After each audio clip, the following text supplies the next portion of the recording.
Dear students, Sat Sri ਅਕਾਲ। ਉਮੀਦ ਕਰਦਾ ਕਿ ਸਾਰੇ ਖੁਸ਼ ਹੋਵੋਗੇ।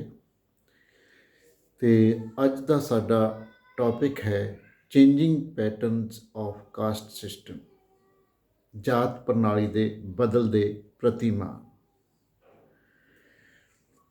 ਦੋਸਤੋ, ਜਾਤ ਪ੍ਰਣਾਲੀ ਦੇ ਵਿੱਚ ਬਹੁਤ ਸਾਰੇ ਅੱਜ ਦੇ ਦੌਰ ਦੇ ਵਿੱਚ ਫੈਕਟਰ ਜਿਹੜੇ ਹੈਗੇ ਉਹ ਕੰਮ ਕਰ ਰਹੇ ਨੇ।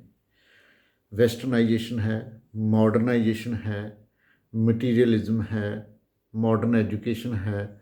ਬਹੁਤ ਤਰ੍ਹਾਂ ਦੇ ਫੈਕਟਰ ਜਿਹੜੇ ਹੈਗੇ ਉਹ ਜਾਤ ਪ੍ਰਣਾਲੀ ਨੂੰ ਚੇਂਜ ਕਰ ਰਹੇ ਨੇ, ਜਾਤ ਪ੍ਰਣਾਲੀ ਦੇ ਉੱਤੇ ਆਪਣਾ ਪ੍ਰਭਾਵ ਪਾ ਰਹੇ ਨੇ। ਤਾਂ ਕਹਿਣ ਦਾ ਮਤਲਬ ਇਹ ਹੈ ਕਿ ਜਾਤ ਪ੍ਰਣਾਲੀ ਦੀ ਜਿਹੜੀ ਪਹਿਲਾਂ ਰਿਜਿਡਿਟੀ ਹੁੰਦੀ ਸੀ, ਕਠੋਰਤਾ ਹੁੰਦੀ ਸੀ, ਉਸ ਦੇ ਵਿੱਚ ਬਹੁਤ ਹੱਦ ਤੱਕ ਫਲੈਕਸੀਬਿਲਿਟੀ ਜਿਹੜੀ ਹੈ ਉਹ ਆ ਗਈ ਹੈ ਇਹਨਾਂ ਫੈਕਟਰਾਂ ਦੇ ਕਾਰਨ। ਤਾਂ ਅਸੀਂ ਇਹੀ ਦੇਖਣਾ ਕਿ ਜਾਤ ਪ੍ਰਣਾਲੀ ਦੇ ਵਿੱਚ ਕਿੱਥੇ ਕਿੱਥੇ ਕੀ ਚੇਂਜਿਸ ਆਈਆਂ ਨੇ। ਤਾਂ ਸਭ ਤੋਂ ਪਹਿਲਾ ਪੁਆਇੰਟ ਇਹੀ ਹੈ ਕਿ ਬ੍ਰਾਹਮਣਾਂ ਦੀ ਪ੍ਰਤਿਸ਼ਠਾ ਦੇ ਵਿੱਚ ਜਿਹੜੀ ਹੈ ਉਹ ਘਾਟ ਆ ਗਈ ਹੈ, decline in the status of Brahmin. ਕਿਉਂਕਿ ਤੁਸੀਂ ਦੇਖੋਗੇ ਕਿ ਜਾਤ ਪ੍ਰਣਾਲੀ ਦੇ ਸਿਸਟਮ ਦੇ ਵਿੱਚ ਸਭ ਤੋਂ ਉੱਚਾ ਸਟੇਟਸ ਬ੍ਰਾਹਮਣ ਦਾ ਹੁੰਦਾ ਸੀ। ਬ੍ਰਾਹਮਣ ਹੀ ਜਿਹੜਾ ਹੈ ਸਭ ਤੋਂ ਉੱਚਾ ਸਟੇਟਸ ਮਾਣਦਾ ਸੀ। ਉਸ ਤੋਂ ਬਾਅਦ ਖੱਤਰੀ, ਫਿਰ ਵੈਸ, ਫਿਰ ਸ਼ੂਦਰ। ਇਸ ਢੰਗ ਨਾਲ ਸਿਸਟਮ ਚੱਲਦਾ ਸੀ। ਤਾਂ ਅੱਜ ਦੇ ਦੌਰ ਦੇ ਵਿੱਚ ਜੇ ਤੁਸੀਂ ਦੇਖੋਗੇ, ਕਿਉਂਕਿ ਜਿਹੜੇ ਅਸੀਂ ਫੈਕਟਰਾਂ ਦੀ ਗੱਲ ਕੀਤੀ ਹੈ, ਮਟੀਰੀਅਲਿਜ਼ਮ ਹੋਵੇ, ਵੈਸਟਰਨਾਈਜੇਸ਼ਨ ਹੋਵੇ, ਮਾਡਰਨ ਐਜੂਕੇਸ਼ਨ ਹੋਵੇ, ਤਾਂ ਇਹਨਾਂ ਦੇ ਕਾਰਨਾਂ ਕਰਕੇ ਤਾਂ ਜਾਤ ਪ੍ਰਣਾਲੀ ਦੇ ਵਿੱਚ ਬ੍ਰਾਹਮਣਾਂ ਦੀ ਜੋ ਸਟੇਟਸ ਪਹਿਲਾਂ ਸੀ ਉਸ ਦਾ ਸਟੇਟਸ ਅੱਜ ਦੇ ਦੌਰ ਦੇ ਵਿੱਚ ਨਹੀਂ ਹੈ। ਯਾਨੀ ਕਿ ਜਿੰਨੀ ਰਿਸਪੈਕਟ ਬ੍ਰਾਹਮਣਾਂ ਨੂੰ ਪਹਿਲਾਂ ਮਿਲਦੀ ਸੀ ਓਨੀ ਰਿਸਪੈਕਟ ਮਾਡਰਨ ਏਜ ਦੇ ਵਿੱਚ ਅੱਜ ਦੇ ਦੌਰ ਦੇ ਵਿੱਚ ਨਹੀਂ ਮਿਲਦੀ। ਕਿਉਂਕਿ ਅੱਜ ਦੇ ਦੌਰ ਦੇ ਵਿੱਚ ਰਿਸਪੈਕਟ ਜਾਂ ਸਟੇਟਸ ਕਿਸ ਨੂੰ ਮਿਲਦਾ ਹੈ? ਜਿਸ ਦੇ ਕੋਲ ਵੱਧ ਪੈਸਾ ਹੋਵੇ, ਜਿਸ ਦੇ ਕੋਲ ਵੱਧ ਮਟੀਰੀਅਲ ਚੀਜ਼ਾਂ ਹੋਣ, ਜਿਸ ਦੇ ਕੋਲ ਵੱਧ ਪੋਲੀਟੀਕਲ ਪਾਵਰ ਹੋਵੇ, ਜਿਸ ਦੇ ਕੋਲ ਵੱਧ ਐਜੂਕੇਸ਼ਨ ਹੋਵੇ। ਤਾਂ ਉਹ ਜਾਤ ਤੋਂ ਇਲਾਵਾ ਯਾਨੀ ਕਿ ਕਿਸੇ ਦੇ ਕੋਲ ਵੀ ਇਹ ਚੀਜ਼ਾਂ ਹੋਣਗੀਆਂ ਤਾਂ ਉਸ ਦੀ ਵੱਧ ਰਿਸਪੈਕਟ ਹੋਏਗੀ। ਜੇਕਰ ਇੱਕ ਸ਼ੂਦਰ ਕੋਲ ਜ਼ਿਆਦਾ ਪੈਸਾ ਹੈ, ਜ਼ਿਆਦਾ ਮਟੀਰੀਅਲ ਚੀਜ਼ਾਂ ਨੇ, ਵੱਧ ਪੋਲੀਟੀਕਲ ਪਾਵਰ ਹੈ, ਵੱਧ ਮਾਡਰਨ ਐਜੂਕੇਸ਼ਨ ਹੈਗੀ ਹੈ, ਤਾਂ ਪਰ ਉਸਦੇ ਕੰਪੈਰੇਟਿਵ ਇੱਕ ਬ੍ਰਾਹਮਣ ਕੋਲ ਓਨਾ ਪੈਸਾ ਨਹੀਂ ਹੈ, ਓਨੀਆਂ ਮਟੀਰੀਅਲ ਚੀਜ਼ਾਂ ਨਹੀਂ ਹਨ, ਓਨੀ ਐਜੂਕੇਸ਼ਨ ਨਹੀਂ ਹੈ, ਓਨੀ ਪੋਲੀਟੀਕਲ ਪਾਵਰ ਨਹੀਂ ਹੈ, ਤਾਂ ਇੱਕ ਸ਼ੂਦਰ ਦਾ ਸਮਾਜ ਦੇ ਵਿੱਚ ਸਟੇਟਸ ਜ਼ਿਆਦਾ ਹੋਏਗਾ, ਬ੍ਰਾਹਮਣ ਦਾ ਓਨਾ ਸਟੇਟਸ ਉੱਚਾ ਨਹੀਂ ਹੋਏਗਾ। ਕਿਉਂਕਿ ਇਹ ਸਾਰੀਆਂ ਅੱਜ ਦੇ ਦੌਰ ਦੇ ਵਿੱਚ ਕਿਉਂਕਿ ਪੈਸੇ ਦੀ ਜ਼ਿਆਦਾ ਵੈਲਿਊ ਹੈ। ਜਿਸ ਦੇ ਕੋਲ ਵੱਧ ਪੈਸਾ ਹੈ, ਪੈਸੇ ਨਾਲ ਹਰ ਚੀਜ਼ ਬੰਦਾ ਖਰੀਦ ਸਕਦਾ ਹੈ। ਤਾਂ ਜਿਸ ਦੇ ਕਾਰਨ ਜੇ ਇੱਕ ਸ਼ੂਦਰ ਦੇ ਕੋਲ ਵੱਧ ਪੈਸਾ ਆ ਗਿਆ ਤਾਂ ਉਸ ਦਾ ਸਟੇਟਸ ਜੇ ਬ੍ਰਾਹਮਣ ਕੋਲ ਪੈਸਾ ਨਹੀਂ ਹੈ ਤਾਂ ਮੁਕਾਬਲੇ ਉੱਚਾ ਹੋਏਗਾ। ਤਾਂ ਕਹਿਣ ਦਾ ਮਤਲਬ ਅੱਜ ਦੇ ਦੌਰ ਦੇ ਵਿੱਚ ਮਟੀਰੀਅਲਿਜ਼ਮ ਦਾ ਜਿਹੜਾ ਹੈ ਸਿਸਟਮ ਜਾਂ ਪੈਸੇ ਦਾ ਜਿਹੜਾ ਸਿਸਟਮ ਹੈ ਉਹ ਆਪਣਾ ਰੋਲ ਅਦਾ ਕਰਦਾ ਹੈ। ਤਾਂ ਸੈਕਿੰਡ ਪੁਆਇੰਟ ਹੈ ਜੀ ਜਾਤ ਪਦਕਰਮ ਦੇ ਵਿੱਚ ਪਰਿਵਰਤਨ, ਯਾਨੀ ਕਿ ਚੇਂਜ ਇਨ ਕਾਸਟ ਰੈਂਕਿੰਗ ਜਾਂ ਹਰਾਰਕੀ ਦੇ ਵਿੱਚ ਚੇਂਜਿਸ ਜਿਹੜੀਆਂ ਹੈਗੀਆਂ ਆਈਆਂ। ਤਾਂ ਹਰਾਰਕੀ ਜਾਂ ਰੈਂਕਿੰਗ ਕੀ ਸੀ? ਪਹਿਲਾਂ ਸੇਮ ਪੁਆਇੰਟ ਹੀ ਹੈ ਕਿ ਜਿਵੇਂ ਕਿ ਸਭ ਤੋਂ ਟੌਪ 'ਤੇ ਬ੍ਰਾਹਮਣ ਸੀਗੇ, ਅਤੇ ਉਸ ਤੋਂ ਬਾਅਦ ਖੱਤਰੀ, ਉਸ ਤੋਂ ਬਾਅਦ ਵੈਸ, ਉਸ ਤੋਂ ਬਾਅਦ ਸ਼ੂਦਰ। ਇਹ ਹਰਾਰਕੀ ਸੀ ਕਾਸਟ ਸਿਸਟਮ ਦੇ ਵਿੱਚ ਪੁਰਾਣੇ ਸਮੇਂ ਦੇ ਵਿੱਚ। ਪਰ ਅੱਜ ਦੇ ਦੌਰ ਦੇ ਵਿੱਚ ਜਿਹੜੇ ਫੈਕਟਰ, ਜਿਵੇਂ ਮੈਂ ਅਸੀਂ ਗੱਲ ਕੀਤੀ ਹੈ ਮਟੀਰੀਅਲਿਜ਼ਮ ਦੀ, ਪੈਸੇ ਦੀ, ਐਜੂਕੇਸ਼ਨ ਦੀ, ਪਾਵਰ ਦੀ, ਤਾਂ ਜਿਸ ਵਿਅਕਤੀ ਕੋਲ ਇਹ ਚੀਜ਼ਾਂ ਜ਼ਿਆਦਾ ਹੋਣਗੀਆਂ ਉਸ ਦੀ ਰੈਂਕਿੰਗ ਜਾਤ ਦੇ ਨਾਲ ਨਹੀਂ ਇਹਨਾਂ ਚੀਜ਼ਾਂ ਦੇ ਨਾਲ ਹੋਏਗੀ। ਤਾਂ ਇੱਕ ਸ਼ੂਦਰ ਦੇ ਕੋਲ ਜੇਕਰ ਵੱਧ ਪੈਸਾ ਹੈ, ਵੱਧ ਪਾਵਰ ਹੈ, ਵੱਧ ਐਜੂਕੇਸ਼ਨ ਹੈ ਅਤੇ ਵੱਧ ਮਟੀਰੀਅਲ ਚੀਜ਼ਾਂ ਨੇ, ਪਰ ਉਸ ਦੇ ਮੁਕਾਬਲੇ ਬ੍ਰਾਹਮਣ ਕੋਲ, ਖੱਤਰੀ ਕੋਲ, ਵੈਸ ਕੋਲ ਵੱਧ ਪੈਸਾ ਨਹੀਂ ਹੈ, ਉਸ ਦੇ ਕੋਲ ਪਾਵਰ ਨਹੀਂ ਹੈ, ਉਸ ਦੇ ਕੋਲ ਐਜੂਕੇਸ਼ਨ ਨਹੀਂ ਹੈ, ਤਾਂ ਸ਼ੂਦਰ ਦਾ ਸਟੇਟਸ ਜਿਹੜਾ ਹੈ ਉਹ ਜ਼ਿਆਦਾ ਉੱਚਾ ਹੋਏਗਾ। ਕਹਿਣ ਦਾ ਮਤਲਬ ਅੱਜ ਦੇ ਦੌਰ ਦੇ ਵਿੱਚ ਵੈਸਟਰਨਾਈਜੇਸ਼ਨ ਦਾ, ਮਟੀਰੀਅਲਿਜ਼ਮ ਦਾ, ਮਾਡਰਨ ਐਜੂਕੇਸ਼ਨ ਦਾ, ਪੋਲੀਟੀਕਲ ਪਾਵਰ ਦਾ ਰੋਲ ਜ਼ਿਆਦਾ ਹੈ। ਅਤੇ ਜਿਹਦੇ ਕੋਲ ਜ਼ਿਆਦਾ ਪੈਸਾ ਹੋਏਗਾ ਉਸ ਦੀ ਰੈਂਕਿੰਗ ਉਸ ਢੰਗ ਨਾਲ ਹੋਏਗੀ। ਤਾਂ ਜੇਕਰ ਸ਼ੂਦਰ ਨੇ ਕਿਸੇ ਵੀ ਢੰਗ ਨਾਲ ਇਹ ਚੀਜ਼ਾਂ ਇਕੱਠੀਆਂ ਕੀਤੀਆਂ ਨੇ ਤਾਂ ਉਸ ਦਾ ਸਨਮਾਨ ਸੁਸਾਇਟੀ ਦੇ ਵਿੱਚ ਇਹਨਾਂ ਚੀਜ਼ਾਂ ਦੇ ਨਾਲ ਹੋਏਗਾ, ਨਾ ਕਿ ਜਾਤ ਪ੍ਰਣਾਲੀ ਦੇ ਤਹਿਤ ਉਸ ਦਾ ਸਟੇਟਸ ਹੋਏਗਾ। ਤਾਂ ਥਰਡ ਪੁਆਇੰਟ ਹੈ ਜੀ changes in social and religious restrictions. ਸਮਾਜਿਕ ਅਤੇ ਧਾਰਮਿਕ ਜੋ ਵੀ ਪ੍ਰਤੀਬੰਧ ਸੀਗੇ ਉਹਨਾਂ ਦੇ ਵਿੱਚ ਜੋ ਚੇਂਜਿਸ ਆਈਆਂ ਨੇ। ਤਾਂ ਪਹਿਲਾਂ ਜਿਵੇਂ ਅਸੀਂ ਪਿਛਲੇ ਲੈਕਚਰ ਦੇ ਵਿੱਚ ਅਸੀਂ ਦੱਸਿਆ ਸੀਗਾ ਕਿ ਅਛੂਤਾਂ ਦੇ ਉੱਤੇ ਜਾਂ ਨੀਵੀਆਂ ਜਾਤਾਂ ਵਾਲਿਆਂ ਦੇ ਉੱਤੇ ਬਹੁਤ ਤਰ੍ਹਾਂ ਦੀਆਂ ਸਮਾਜਿਕ ਅਤੇ ਧਾਰਮਿਕ ਪਾਬੰਦੀਆਂ ਲੱਗਦੀਆਂ ਸੀ। ਤਾਂ ਉਹ ਕਿਸੇ ਵੀ ਤਰ੍ਹਾਂ ਨਾਲ ਜਾਣੀ ਕਿ ਸਾਂਝੀਆਂ ਚੀਜ਼ਾਂ ਦੇ ਵਿੱਚ ਆਪਣਾ ਯੋਗਦਾਨ ਨਹੀਂ ਸੀ ਪਾ ਸਕਦੇ, ਸਾਂਝੇ ਖੂਹ 'ਚੋਂ ਪਾਣੀ ਨਹੀਂ ਸੀ ਭਰ ਸਕਦੇ, ਜਾਂ ਜੇ ਕੋਈ ਉੱਚੀ ਜਾਤ ਆ ਜਾਂਦਾ ਸੀ ਅਛੂਤਾਂ ਨੂੰ ਲੰਮਾ ਪੈਣਾ ਪੈਂਦਾ ਸੀ ਤਾਂ ਜੋ ਉਹਨਾਂ ਦਾ ਪਰਛਾਵਾਂ ਉਹਨਾਂ ਨੂੰ ਭਿੱਟ ਨਾ ਦੇਵੇ। ਤਾਂ ਇਹ ਸਾਰੀਆਂ ਚੀਜ਼ਾਂ ਦੇ ਵਿੱਚ ਜਿਹੜਾ ਹੈ ਚੇਂਜ ਆ ਚੁੱਕੀ ਹੈ। ਅਤੇ ਇਸੇ ਢੰਗ ਨਾਲ ਜੇ ਤੁਸੀਂ ਦੇਖੋਗੇ ਕਿ ਧਾਰਮਿਕ ਜਿਹੜੀਆਂ ਨਿਰਯੋਗਤਾਵਾਂ ਸੀਗੀਆਂ, ਡਿਸੇਬਿਲਿਟੀਜ਼ ਜਿਹੜੀਆਂ ਹੈਗੀਆਂ ਸੀਗੀਆਂ, ਜਿਹੜੀਆਂ ਕਿ ਅਛੂਤਾਂ ਨੂੰ ਨਹੀਂ ਸੀ ਮਿਲਦੀਆਂ, ਉਹ ਸਾਰੀਆਂ ਅੱਜ ਦੇ ਦੌਰ ਦੇ ਵਿੱਚ ਖਤਮ ਹੋ ਗਈਆਂ। ਹੁਣ ਹਰ ਕੋਈ ਵਿਅਕਤੀ, ਚਾਹੇ ਉਹ ਸ਼ੂਦਰ ਹੈ ਚਾਹੇ ਨੀਵੀਂ ਜਾਤੀ ਨਾਲ ਸੰਬੰਧਿਤ ਹੈ, ਤਾਂ ਉਹ ਮੰਦਿਰ ਦੇ ਵਿੱਚ ਜਾ ਸਕਦਾ ਹੈ, ਉਹ ਧਾਰਮਿਕ ਪੁਸਤਕਾਂ ਪੜ੍ਹ ਸਕਦਾ ਹੈ, ਉਹ ਆਪਣੀਆਂ ਕਿਸੇ ਵੀ ਤਰ੍ਹਾਂ ਦੀਆਂ ਧਾਰਮਿਕ ਕਿਰਿਆਵਾਂ ਦੇ ਵਿੱਚ, ਰਿਚੁਅਲ ਦੇ ਵਿੱਚ, ਸੈਰਮਨੀ ਦੇ ਵਿੱਚ ਪਾਰਟੀਸਪੇਟ ਕਰ ਸਕਦਾ ਹੈ।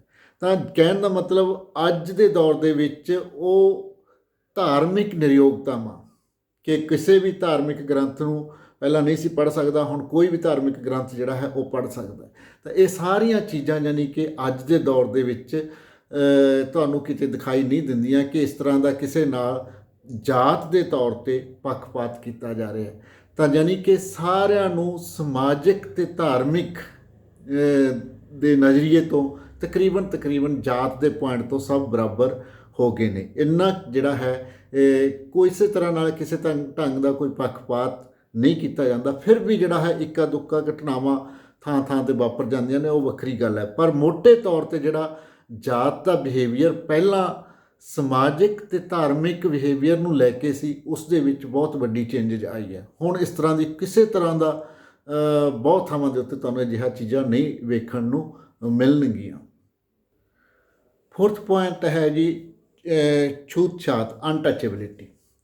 ਕਿਉਂਕਿ ਪਹਿਲਾਂ ਦੇ ਦੌਰ ਦੇ ਵਿੱਚ ਅਨਟੱਚੇਬਿਲਿਟੀ ਬਹੁਤ ਜ਼ਿਆਦਾ ਸੀ, ਛੂਆ ਛਾਤ ਦੀ ਬਿਮਾਰੀ ਬਹੁਤ ਜ਼ਿਆਦਾ ਸੀ ਕਿ ਜੀ ਉੱਚੀ ਜਾਤ ਵਾਲੇ ਮੰਨਦੇ ਸੀਗੇ ਸ਼ੂਦਰਾਂ ਤੋਂ ਜਾਂ ਹੋਰ ਨੀਵੀਂ ਜਾਤੀ ਵਾਲਿਆਂ ਤੋਂ ਉਹ ਪਿੱਟੇ ਜਾਂਦੇ ਸੀ। ਤਾਂ ਆਜ਼ਾਦੀ ਦੇ ਸਾਡੇ ਸੰਵਿਧਾਨ ਦੇ ਵਿੱਚ ਇਹ ਗੱਲ ਲਿਖੀ ਗਈ ਹੈ ਕਿ ਅਨਟੱਚੇਬਿਲਿਟੀ ਇਜ਼ ਏ ਕ੍ਰਾਈਮ, ਕਿ ਜੋ ਇਸ ਤਰ੍ਹਾਂ ਦੇ ਬਿਹੇਵੀਅਰ ਦੇ ਵਿੱਚ ਵਿਸ਼ਵਾਸ ਕਰੇਗਾ ਕਿ ਜੀ ਮੈਂ ਪਿੱਟਿਆ ਜਾਊਂਗਾ, ਮੈਨੂੰ ਉੱਚੀ ਨੀਵੀਂ ਜਾਤ ਦਾ ਪਰਛਾਵਾਂ ਪਲੂਟ ਕਰ ਦੇਗਾ, ਤਾਂ ਜੇ ਕੋਈ ਅਜਿਹਾ ਬਿਹੇਵੀਅਰ ਕਰਦਾ ਹੈ ਤਾਂ ਉਹ ਇੱਕ ਕ੍ਰਾਈਮ ਹੈ, ਉਸ ਨੂੰ ਇਸ ਤਰ੍ਹਾਂ ਦੀ ਸਜ਼ਾ ਹੋ ਸਕਦੀ ਹੈ। ਯਾਨੀ ਕਿ ਛੂਆ ਛਾਤ ਤਕਰੀਬਨ ਖਤਮ ਹੋ ਚੁੱਕਿਆ ਹੈ। ਇਸ ਤਰ੍ਹਾਂ ਦੀ ਕਿਤੇ ਵੀ ਕੋਈ ਘਟਨਾ ਜਿਹੜੀ ਹੈ ਦੇਖਣ ਨੂੰ ਨਹੀਂ ਮਿਲਦੀ ਕਿ ਛੂਆ ਛਾਤ ਦੀ ਬਿਹੇਵੀਅਰ ਦੇ ਵਿੱਚ ਅਜਿਹਾ ਕੁਝ ਵਿਸ਼ਵਾਸ ਕੀਤਾ ਜਾਂਦਾ ਹੋਵੇ ਲੋਕਾਂ ਵੱਲੋਂ ਜਾਤ ਦੇ ਪੁਆਇੰਟ ਤੋਂ। ਤਾਂ ਅਨਟੱਚੇਬਿਲਿਟੀ ਨੂੰ ਸਾਡੇ ਸੰਵਿਧਾਨ ਦੇ ਵਿੱਚ ਕ੍ਰਾਈਮ ਕਰਾਰ। ਫਿਫਥ ਪੁਆਇੰਟ ਹੈ ਜੀ ਕੰਮ ਧੰਦੇ ਦੀ ਚੋਣ ਦੇ ਵਿੱਚ ਖੁੱਲ੍ਹ, freedom in selection of occupation. ਅੱਜ ਦੇ ਦੌਰ ਦੇ ਵਿੱਚ ਤੁਸੀਂ ਕਿਸੇ ਵੀ ਤਰ੍ਹਾਂ ਦਾ ਕੋਈ ਵੀ ਕਿੱਤਾ ਚੂਜ਼ ਕਰ ਸਕਦੇ ਹੋ।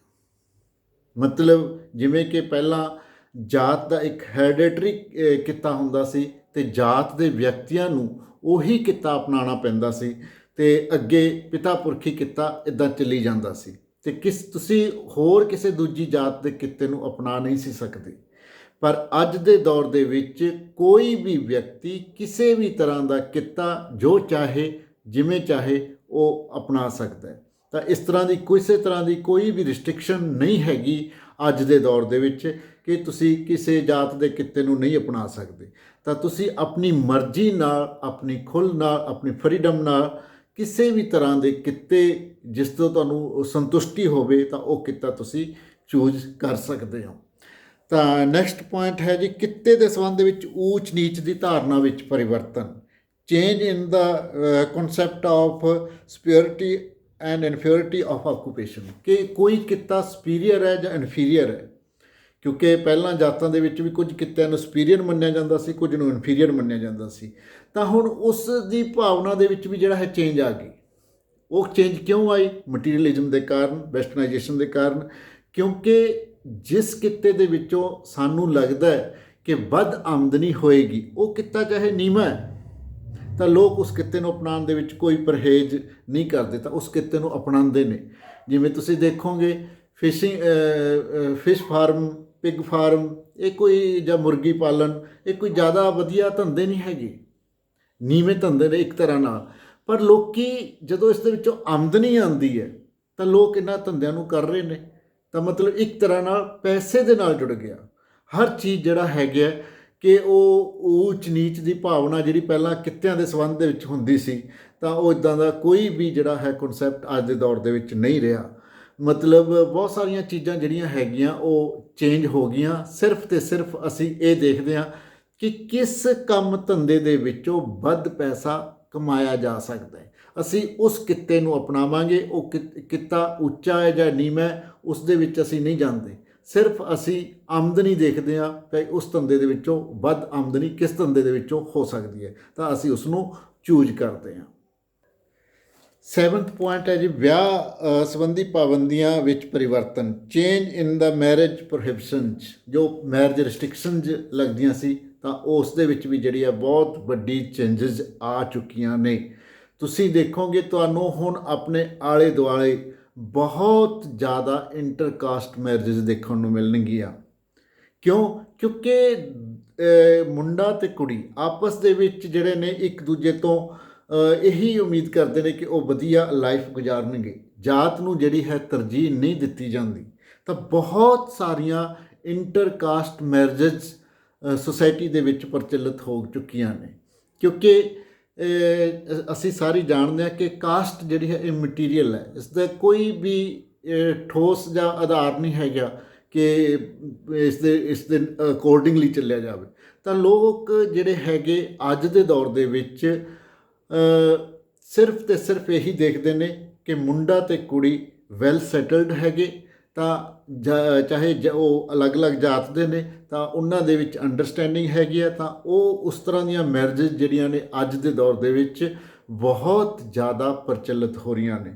ਤਾਂ ਬਹੁਤ ਜ਼ਿਆਦਾ ਯਾਨੀ ਕਿ ਇੰਟਰਕਾਸਟ ਮੈਰਿਜਸ ਸੁਸਾਇਟੀ ਦੇ ਵਿੱਚ ਤੁਹਾਨੂੰ ਅੱਜ ਦੇ ਦੌਰ ਦੇ ਵਿੱਚ ਦਿਖਾਈ ਦੇਣ ਲੱਗੇ। ਯਾਨੀ ਕਿ ਕਾਸਟ ਦਾ ਪ੍ਰਭਾਵ ਜਿਹੜਾ ਹੈ ਇਸ ਮੁੱਦੇ 'ਤੇ ਵੀ ਬਹੁਤ ਜ਼ਿਆਦਾ ਘਟਨਾ ਸਟਾਰਟ ਹੋ ਗਿਆ। ਯਾਨੀ ਕਿ ਜਾਤ ਇਸ ਵਿਆਹ ਦੇ ਮੁੱਦੇ 'ਤੇ ਵੀ ਬਹੁਤ ਹੱਦ ਤੱਕ ਫਲੈਕਸੀਬਲ ਹੋ ਗਈ ਹੈ। ਹਾਂਜੀ, ਅਗਲਾ ਪੁਆਇੰਟ ਹੈ 8th, ਖਾਣ ਪੀਣ ਸੰਬੰਧੀ ਪਾਬੰਦੀਆਂ ਵਿੱਚ ਪਰਿਵਰਤਨ। Change in the restriction relating food and drink. ਤਾਂ ਤਕਰੀਬਨ ਅੱਜ ਦੇ ਸਮੇਂ ਦੇ ਵਿੱਚ ਇਹ ਚੀਜ਼ ਤੁਹਾਨੂੰ ਕਿਤੇ ਨਹੀਂ ਦਿਖਾਈ ਦੇਵੇਗੀ ਕਿ ਖਾਣ ਪੀਣ ਦੇ ਸੰਬੰਧ ਦੇ ਵਿੱਚ ਕੋਈ ਇਹ ਜਿਹਾ ਵਿਤਕਰਾ ਕਰੇ ਕਿ ਉਹ ਉੱਚੀ ਜਾਤ ਦਾ ਹੈ ਜੀ, ਉਹ ਨੀਵੀਂ ਜਾਤ ਦਾ ਹੈ ਜੀ, ਮੈਂ ਉਸ ਦੇ ਨਾਲ ਬੈਠ ਕੇ ਨਹੀਂ ਖਾਣਾ। ਤਾਂ ਤਕਰੀਬਨ ਇਹ ਰਿਸਟ੍ਰਿਕਸ਼ਨਾਂ ਜਿਹੜੀਆਂ ਸੀਗੀਆਂ ਇਹ ਪਹਿਲਾਂ ਬਹੁਤ ਜ਼ਿਆਦਾ ਹੁੰਦੀਆਂ ਸੀ, ਯਾਨੀ ਕਿ ਪੁਰਾਣੇ ਸਮਿਆਂ ਦੇ ਵਿੱਚ। ਪਰ ਅੱਜ ਦੇ ਦੌਰ ਦੇ ਵਿੱਚ ਸਾਰੇ ਵੱਖੋ ਵੱਖਰੀਆਂ ਜਾਤਾਂ ਦੇ ਲੋਕ ਆਫਿਸ ਦੇ ਵਿੱਚ ਜਿੱਥੇ ਵੀ ਹੈਗੇ ਹਰ ਥਾਵਾਂ ਦੇ ਉੱਤੇ ਇਕੱਠੇ ਬੈਠ ਕੇ ਖਾਂਦੇ ਨੇ। ਤਾਂ ਕਿਸੇ ਤਰ੍ਹਾਂ ਦਾ ਜਾਤ ਦੇ ਪੁਆਇੰਟ ਤੋਂ ਵਿਤਕਰਾ ਜਾਂ ਕਿਸੇ ਤਰ੍ਹਾਂ ਦਾ ਪਾਰਸ਼ੈਲਿਟੀ ਕਿਸੇ ਨਾਲ ਕੀਤੀ ਜਾਂਦੀ ਹੋਵੇ, ਅਜਿਹਾ ਕਿਤੇ ਵੀ ਸਾਨੂੰ ਵਿਖਾਈ ਨਹੀਂ ਮਿਲਦਾ। ਯਾਨੀ ਕਿ ਖਾਣ ਪੀਣ ਦੇ ਸੰਬੰਧ ਦੇ ਵਿੱਚ ਤਕਰੀਬਨ ਟੋਟਲ ਅਸੀਂ ਕਹਿ ਸਕਦੇ ਹਾਂ ਕਿ ਰਿਸਟ੍ਰਿਕਸ਼ਨਾਂ ਜਿਹੜੀਆਂ ਸੀ ਉਹ ਤਕਰੀਬਨ ਖਤਮ ਹੋ ਚੁੱਕੀਆਂ ਨੇ। ਤਾਂ ਜਾਤ ਦੇ ਪੁਆਇੰਟ 'ਤੇ ਖਾਣ ਪੀਣ ਦੇ ਸੰਬੰਧ ਦੇ ਵਿੱਚ ਜਿਹੜੀ ਹੈਗੀ ਹੈ ਕਿਸੇ ਵੀ ਤਰ੍ਹਾਂ ਦੀ ਕੋਈ ਵੀ ਰਿਸਟ੍ਰਿਕਸ਼ਨ ਤੁਹਾਨੂੰ ਦਿਖਾਈ ਨਹੀਂ ਦੇਵੇਗੀ। 9th ਪੁਆਇੰਟ ਹੈ ਜੀ, ਜਾਤ ਪ੍ਰਣਾਲੀ ਦੇ ਕਰਮਾਂ ਦੇ ਸਿਧਾਂਤ ਦੇ ਵਿੱਚ ਪਰਿਵਰਤਨ। ਕਿਉਂਕਿ ਕਰਮਾਂ ਦੀ ਥਿਊਰੀ ਇਹੀ ਕਹਿੰਦੀ ਸੀ ਕਿ ਤੁਸੀਂ ਅੱਜ ਜਿਸ ਜਾਤ ਦੇ ਵਿੱਚ ਪੈਦਾ ਹੋਏ ਹੋ, ਤੁਸੀਂ ਉਸ ਦੇ ਨਾਲ ਜੁੜੇ ਹੋਏ ਕੰਮ ਨੂੰ ਪੂਰੀ ਤਰ੍ਹਾਂ ਨਿਭਾਓ, ਤਾਂ ਜੋ ਤੁਹਾਡਾ ਅਗਲੇ ਜਨਮ ਦੇ ਵਿੱਚ ਉਸ ਦਾ ਫਲ ਮਿਲ ਸਕੇ। ਪਰ ਤੁਸੀਂ ਜੇ ਅੱਜ ਕਿਸੇ ਦੇ ਨਾਲ ਵੀ ਇਹ ਗੱਲ ਕਰੋਗੇ ਤਾਂ ਉਹ ਸਾਰੇ ਇਸ ਗੱਲ 'ਤੇ ਹੱਸਣਗੇ ਕਿ ਇਹ ਮਟੀਰੀਅਲ ਗੱਲ ਹੈ। ਇਸ ਤਰ੍ਹਾਂ ਦਾ ਕੋਈ ਵੀ ਚੀਜ਼ ਜਿਹੜੀ ਹੈਗੀ ਹੈ ਮਤਲਬ ਲੋਕਾਂ ਦੇ ਬਿਹੇਵੀਅਰ ਦੇ ਵਿੱਚ ਤੁਹਾਨੂੰ ਨਜ਼ਰ ਨਹੀਂ ਆਏਗੀ ਕਿ ਜੀ ਜਾਤ ਦਾ ਹੀ ਜਿਹੜਾ ਹੈ ਕੰਮ ਜੁੜਿਆ ਹੋਇਆ, ਉਸ ਦੇ ਕਰਨ ਨਾਲ ਉਸ ਨੂੰ ਕੋਈ ਚੰਗੇ ਕਰਮਾਂ ਦਾ ਫਲ ਅਗਲੀ ਜਨਮ ਦੇ ਵਿੱਚ ਮਿਲੇਗਾ। ਤਾਂ ਮਤਲਬ ਟੋਟਲੀ ਇਸ ਕਰਮਾਂ ਦੇ ਸਿਧਾਂਤ ਦੇ ਵਿੱਚ ਲੋਕੀ ਕੋਈ ਵੀ ਬਿਲੀਵ ਨਹੀਂ ਕਰਦਾ ਕਿ ਤੁਹਾਨੂੰ ਇਸ ਸਮੇਂ ਦੇ ਵਿੱਚ, ਇਸ ਦੌਰ ਦੇ ਵਿੱਚ ਜਿਹੜਾ ਹੈਗਾ ਕਿ ਕਰਮਾਂ ਦਾ ਸਿਧਾਂਤ ਜਿਹੜਾ ਹੈ ਤੁਹਾਡੇ 'ਤੇ ਹਾਵੀ ਹੋਵੇ। ਤਾਂ ਲੋਕੀ ਜਿਹੜੇ ਹੈਗੇ ਆਪਣੇ ਢੰਗ ਨਾਲ ਜਿਹੜਾ ਹੈ ਇਸ ਨੂੰ ਲਾਈਟਲੀ ਲੈਂਦੇ ਨੇ, ਕੋਈ ਕਰਮਾਂ ਦੇ ਸਿਧਾਂਤ ਦੇ ਵਿੱਚ ਨਹੀਂ ਜਾਂਦੇ ਹੈਗੇ। ਤਾਂ ਕਰਮਾਂ ਦਾ ਸਿਧਾਂਤ ਟੋਟਲੀ ਯਾਨੀ ਕਿ ਕੋਈ ਵੀ ਮੰਨਣ ਨੂੰ ਤਿਆਰ ਨਹੀਂ ਹੈਗਾ ਕਿ ਜਾਤ ਦੇ ਪੁਆਇੰਟ ਤੋਂ ਕਿ ਜੇ ਜਾਤ ਨਾਲ ਜੁੜੀਆਂ ਗੱਲਾਂ ਨੂੰ ਤੁਸੀਂ ਫਾਲੋ ਕਰੋਗੇ ਤਾਂ ਜਿਹੜਾ ਤੁਹਾਨੂੰ ਅਗਲੇ ਜਨਮ ਦੇ ਵਿੱਚ ਉਸ ਦਾ ਫਲ ਮਿਲੇਗਾ। 10th ਪੁਆਇੰਟ ਹੈ ਜੀ, ਬਦਲਦੇ ਹੋਏ ਸ਼ਕਤੀ ਸੰਬੰਧ, ਚੇਂਜਿੰਗ ਪਾਵਰ ਰਿਲੇਸ਼ਨਸ। ਕਿਉਂਕਿ ਪਹਿਲਾਂ ਦੇ ਦੌਰ ਦੇ ਵਿੱਚ ਪਾਵਰ ਰਿਲੇਸ਼ਨ ਜਿਹੜੇ ਹੁੰਦੇ ਸੀ ਉਹ ਫਿਕਸ ਸੀਗੇ, ਕਿਸੇ ਤਰ੍ਹਾਂ ਦਾ ਕੋਈ ਵੀ ਜਿਹੜਾ ਹੈ ਰੋਲ ਨਹੀਂ ਸੀ ਹੁੰਦਾ। ਹੁਣ ਕੰਸਟੀਟਿਊਸ਼ਨ ਨੇ ਵੋਟ ਦਾ ਤੁਹਾਨੂੰ ਅਧਿਕਾਰ ਦਿੱਤਾ ਹੈ, ਤਾਂ ਹਰ ਚੀਜ਼ ਨੇ ਜਿਹੜਾ ਹੈ ਤੁਹਾਨੂੰ ਬਹੁਤ ਸਾਰੀਆਂ ਚੇਂਜਿਸ ਜਿਹੜੀਆਂ ਹੈਗੀਆਂ ਜਾਣੀ ਕਿ ਡੈਮੋਕ੍ਰੈਟਿਕ ਸਿਸਟਮ ਨੇ ਤੁਹਾਨੂੰ ਪਾਵਰ ਦਿੱਤੀ ਹੈ। ਤਾਂ ਤੁਹਾਡੇ ਕੋਲ ਇੱਕ ਮੌਕਾ ਜਿਹੜਾ ਹੈ ਉਹ ਮਿਲ ਜਾਂਦਾ ਹੈ ਕਿ ਤੁਸੀਂ ਆਪਣੇ ਆਪਣੇ ਥਾਂ ਦੇ ਉੱਤੇ ਰਹਿ ਕੇ ਆਪਣੇ ਆਪਣੇ ਪਾਵਰ ਰਿਲੇਸ਼ਨ ਨੂੰ ਜਿਹੜਾ ਹੈ ਸਟਰੋਂਗ ਬਣਾਓ। ਯਾਨੀ ਕਿ ਚਾਹੇ ਉੱਚੀ ਜਾਤ ਦਾ ਚਾਹੇ ਨੀਵੀਂ ਜਾਤ ਦਾ, ਤਾਂ ਹਰ ਇੱਕ ਨੂੰ ਬਰਾਬਰ ਅਧਿਕਾਰ ਨੇ। ਤਾਂ ਅੱਜ ਦੇ ਦੌਰ ਦੇ ਵਿੱਚ ਯਾਨੀ ਕਿ ਜਿਸ ਤਰ੍ਹਾਂ ਦੇ ਜਾਤ ਦੇ ਪੁਆਇੰਟ ਤੋਂ ਪਹਿਲਾਂ ਪਾਵਰ ਰਿਲੇਸ਼ਨ ਹੁੰਦੇ ਸੀ, ਤਾਂ ਅੱਜ ਦੇ ਪਾਵਰ ਰਿਲੇਸ਼ਨਾਂ ਦੇ ਵਿੱਚ ਜਿਹੜਾ ਹੈ ਚੇਂਜਸ ਆਈਆਂ ਨੇ। ਤਾਂ ਹਰ ਕੋਈ ਵਿਅਕਤੀ ਜਿਹੜਾ ਹੈ ਆਪਣੇ ਢੰਗ ਨੂੰ ਇਸ ਡੈਮੋਕ੍ਰੈਟਿਕ ਸਿਸਟਮ ਦੇ ਵਿੱਚ ਆਪਣੇ ਆਪ ਨੂੰ ਇਕੱਠਾ ਕਰਕੇ ਆਪਣੇ ਆਪ ਨੂੰ ਜਿਹੜਾ ਹੈ ਉੱਚਾ ਚੁੱਕਣ ਦੀ ਕੋਸ਼ਿਸ਼ ਕਰਦਾ ਹੈ। ਤਾਂ ਯਾਨੀ ਕਿ ਟੋਟਲੀ ਜਿਹੜਾ ਹੈ ਪੁਰਾਣੇ ਸਮਿਆਂ ਤੋਂ ਅੱਜ ਦੇ ਦੌਰ ਦੇ ਵਿੱਚ ਪਾਵਰ ਰਿਲੇਸ਼ਨ ਜਿਹੜੇ ਨੇ ਉਹ ਡਿਫਰੈਂਟ ਹੈਗੇ ਨੇ। ਹਾਂਜੀ, 11th ਪੁਆਇੰਟ ਹੈ ਜੀ, ਲਾਸਟ ਹੈ, ਜਾਤਾਂ ਦੀ ਆਰਥਿਕ ਨਿਰਭਰਤਾ ਦਾ ਖਤਮ ਹੋਣਾ। ਇੰਟਰਡਿਪੈਂਡੈਂਸ ਜਿਹੜੀ ਸੀਗੀ ਜਾਤਾਂ ਦੀ ਉਹ ਖਤਮ ਹੋ ਗਈ ਤਕਰੀਬਨ। ਕਿਉਂਕਿ ਪਹਿਲਾਂ ਜਿਹੜਾ ਸਿਸਟਮ ਸਾਡਾ ਥੋੜ੍ਹੇ ਜਿਹੇ ਸਿਸਟਮ ਸਿੰਪਲ ਹੁੰਦੇ ਸੀ, ਬਾਰਟਰ ਸਿਸਟਮ ਦੀ ਤਰ੍ਹਾਂ, ਕਿ ਐਕਸਚੇਂਜ ਆਫ ਸਰਵਿਸ ਯਾਨੀ ਕਿ ਇੱਕ ਜਾਤ ਆਪਣਾ ਕੰਮ ਕਰਦੀ ਸੀ ਅਤੇ ਦੂਜੀ ਜਾਤ ਉਸ ਦੇ ਲਈ ਦੂਜਾ ਆਪਣਾ ਕੰਮ ਕਰ ਦਿੰਦੀ ਸੀ। ਪਰ ਇਹ ਸਾਰਾ ਕੁਝ ਸਿਸਟਮ ਜਿਹੜਾ ਹੈ ਅੱਜ ਦੇ ਮਟੀਰੀਅਲਿਜ਼ਮ ਦੇ ਦੌਰ ਦੇ ਵਿੱਚ ਖਤਮ ਹੋ ਗਿਆ।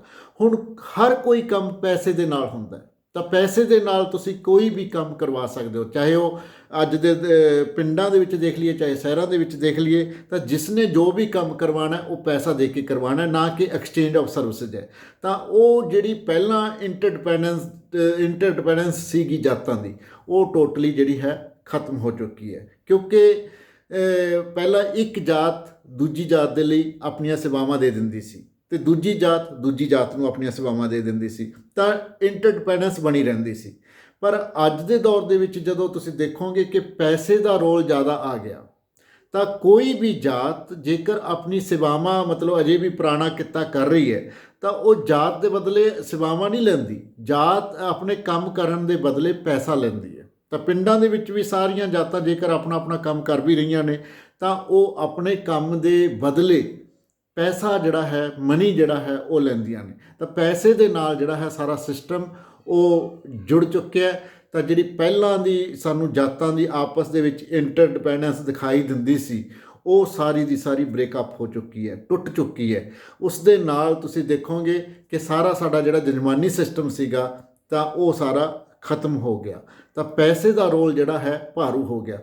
ਹੁਣ ਤੁਸੀਂ ਕਿਸੇ ਦੇ ਕੋਲੋਂ ਕਿਸੇ ਵੀ ਤਰ੍ਹਾਂ ਦਾ ਕੋਈ ਵੀ ਕੰਮ ਕਰਵਾਉਣਾ ਹੋਵੇ, ਤਾਂ ਤੁਸੀਂ ਪੈਸੇ ਦੇ ਕੇ ਉਹ ਕੰਮ ਕਰਵਾਓਗੇ, ਨਾ ਕਿ ਜਾਤਾਂ ਦਾ ਆਪਸੀ ਜਿਹੜਾ ਪਹਿਲਾਂ ਦਾ ਸਿਸਟਮ ਸੀਗਾ ਉਸ ਦੇ ਤਰੀਕੇ ਦੇ ਰਾਹੀਂ ਉਹ ਕੰਮ ਕਰੋਗੇ। ਤਾਂ ਪਿਆਰੇ ਵਿਦਿਆਰਥੀਓ, ਇਹ ਮੋਟੇ ਤੌਰ 'ਤੇ ਜੋ ਅਸੀਂ ਜਾਤ ਦੇ ਵਿੱਚ ਜਿਹੜੀਆਂ ਚੇਂਜਿਸ ਆਈਆਂ ਨੇ ਉਹ ਦੇਖੀਆਂ ਨੇ। ਤਾਂ ਉਮੀਦ ਕਰਦਾ ਕਿ ਤੁਹਾਨੂੰ ਇਹ ਸਾਰੀਆਂ ਦੀਆਂ ਸਾਰੀਆਂ ਚੀਜ਼ਾਂ ਕਲੀਅਰ ਹੋਈਆਂ ਹੋਣਗੀਆਂ ਕਿ ਕੀ ਜਾਤ ਪ੍ਰਣਾਲੀ ਦੇ ਵਿੱਚ ਜਿਹੜਾ ਹੈ ਚੇਂਜਿਸ ਆਈਆਂ ਨੇ। ਤਾਂ ਮੋਟੇ ਤੌਰ 'ਤੇ ਜੇ ਅਗਲੇ ਸਿਸਟਮਾਂ ਦੇ ਵਿੱਚ ਅਜੇ ਜਾਤ ਪ੍ਰਣਾਲੀ ਦੇ ਵਿੱਚ ਹੋਰ ਵੀ ਬਹੁਤ ਸਾਰੀਆਂ ਚੇਂਜਿਸ ਆਉਣਗੀਆਂ, ਕਿਉਂਕਿ ਮੋਟੇ ਤੌਰ 'ਤੇ ਜੇ ਤੁਸੀਂ ਦੇਖੋਗੇ ਕਿ ਜਾਤ ਪ੍ਰਣਾਲੀ ਹੁਣ ਤੱਕ ਜੇ ਬਣੀ ਹੋਈ ਹੈ, ਤਾਂ ਉਹ ਸੀਗੀ ਕਾਸਟ ਦਾ ਐਂਡੋਗੈਮਸ ਹੋਣ ਦੇ ਕਾਰਨ, ਕਿ ਜਾਤ ਆਪਣੇ ਜਾਤ ਦੇ ਵਿੱਚ ਵਿਆਹ ਕਰਵਾਉਣਾ। ਹੁਣ ਇਹ ਬਹੁਤ ਵੱਡੀ ਪੱਧਰ ਦੇ ਉੱਤੇ ਤਕਰੀਬਨ ਟੁੱਟ ਰਿਹਾ ਹੈ। ਤਾਂ ਲੱਗਦਾ ਹੈ ਕਿ ਆਉਣ ਵਾਲੇ ਸਮੇਂ ਦੇ ਵਿੱਚ ਜਾਤ ਦੀ ਪਕੜ ਜਿਹੜੀ ਹੈਗੀ ਹੈ ਉਹ ਹੋਰ ਵੀ ਘਟੇਗੀ ਅਤੇ ਇੱਕ ਇਕੁਐਲਿਟੀ ਦਾ ਸਿਸਟਮ ਜਿਹੜਾ ਹੈ ਸਾਡੇ ਸਮਾਜ ਦੇ ਵਿੱਚ ਪੈਦਾ ਹੋਏਗਾ। Thank you.